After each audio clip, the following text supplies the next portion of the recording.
Hello, Pastor. Once again, how are you? I am very well. Yes, that's good. On the last occasion, we were Yes. talking about the whereabouts of the dead. Sure. So tell me, Pastor, Yes. I've heard of a lot of stories whereby people say that they talk to their dead. Okay. Some say that they talk to their dead through dreams, and some actually say that they have seen the ghosts of their dead ones. Okay. So tell me, Pastor, what are we facing here? Okay. If we had concluded that the dead know nothing and they are dead and buried, but now we have people who are talking to their dead, Okay. what is the problem, or what are we experiencing? And sometimes the dead are perceived to be coming back. Yes. Oh, okay. Yeah. I knew that one definitely should have followed after our initial discussion. Now we need to appreciate first what God has to say about the dead, which I think we did, and then what the enemy of God is saying about death. Oh, okay. Because we've got two forces here in contention, and that's God and the devil. And whatever God says, Satan seeks to counterfeit or to oppose or to bring in an opposing perspective. So since we realize that the Bible was saying the dead know nothing, they're in their grave, they're in the place of silence, they are only awaiting the day when the trumpet shall sound, definitely Satan should be saying something also which must not be agreeing with Probably what in contrary. Yes, definitely. So let me start by reading Genesis chapter 3, verse 4. In fact, when you read, starting from chapter 2, verse 17, God had said to Adam and Eve, "But of the tree of knowledge of good and evil, thou shalt not eat of it. For in the day that you eat of it, thou shalt surely die." Okay? That was God's statement concerning death. In the day that you will eat of this tree, you will surely die. Now listen to what the devil said to Eve. That's Genesis 3, verse 4. "And the serpent said unto the woman, You shall not surely die." So we have got here two, thoughts in contention. God is saying you will surely die. The devil is saying you will not surely die. So what is happening?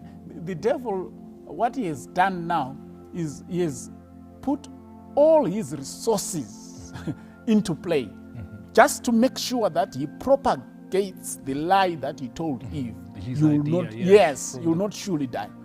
He has actually, invested his all into that making idea. sure that idea is propagated. And unfortunately, so many people have actually believed the devil against what God has said. So when you read Revelation chapter 12, verse I think it's verse 7, it will tell us some of the resources which the devil uses to propagate that lie, that when the dead are dead, they are not surely dead. Revelation 12, verse 7 says, "And there was war in heaven. Michael and his angels fought against the dragon, and the dragon fought with his angels, and they prevailed not.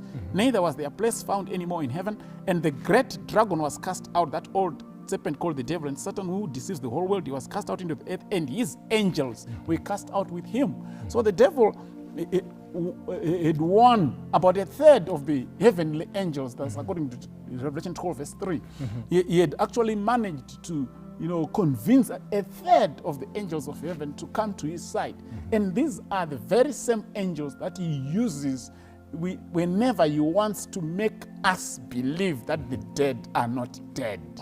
Whenever he wants to make sure that he deceives people into believing that they can communicate with the dead, that the dead can communicate with them through dreams, that the dead can come in the form of avenging spirits, that the dead can be used to make money for the living. The devil uses these angels.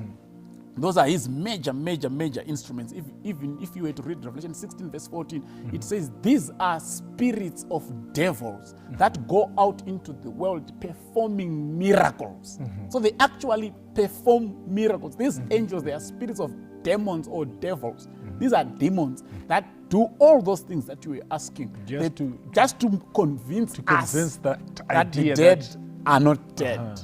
I just want to give you 3 or 4 examples of how they do it. Hebrews chapter 1, verse 7, we'll read first part and second part.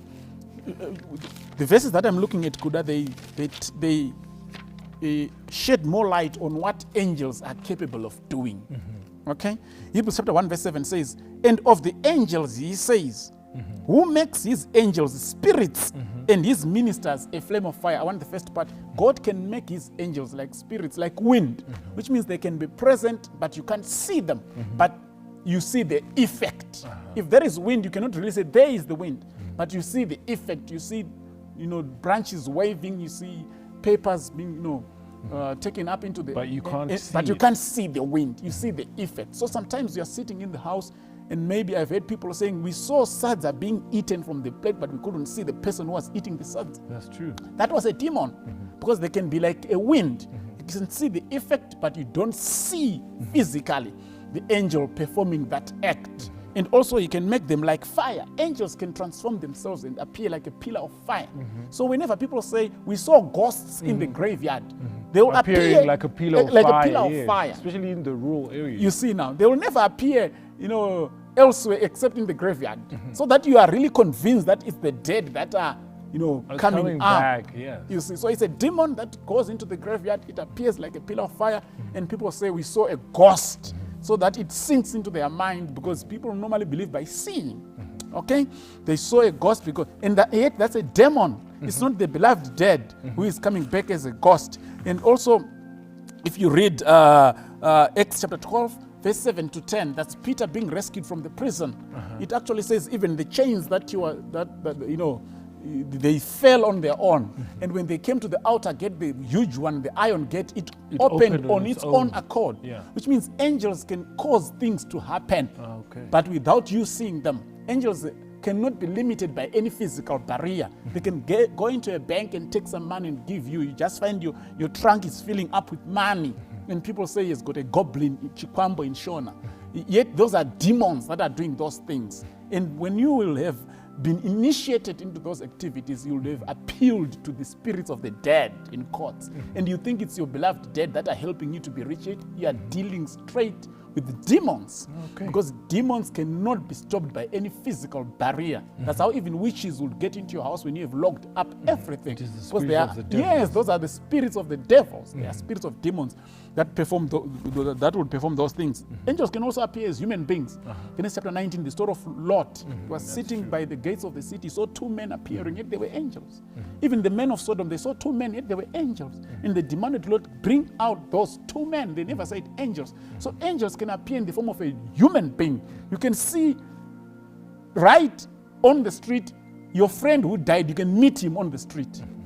It's a demon that had taken the form of your friend, the dead friend, to make you believe that the dead are still alive, or they can be conscious, they can come back to us. Also, Numbers chapter 22, it also tells us that angels can actually cause in non-human objects to talk, to speak. The donkey spoke at the command of the angels. The Bible says the angel of the Lord opened the mouth of the donkey, and the donkey talked with Balaam. So don't be surprised when you see a little child, a toddler, speaking like old Sekuru who died so many years ago. An angel can cause even non-human objects to speak. So all those things, Ngozi, goblins, Zhikwambo, avenging spirits, those are demons. Those are fallen angels, those that are performing all those things, so that human beings may believe that the dead are not dead. But I would rather we choose to believe what God says. God says the dead are dead, they know nothing. The devil says the dead are not dead, they know something. So you'd rather choose whom you'd want to believe, God or the devil. Thank you very much, Pastor. Now I know whom I would like to believe. Thank you so much. You're welcome. Always feel free if there is any other follow-up question. Okay.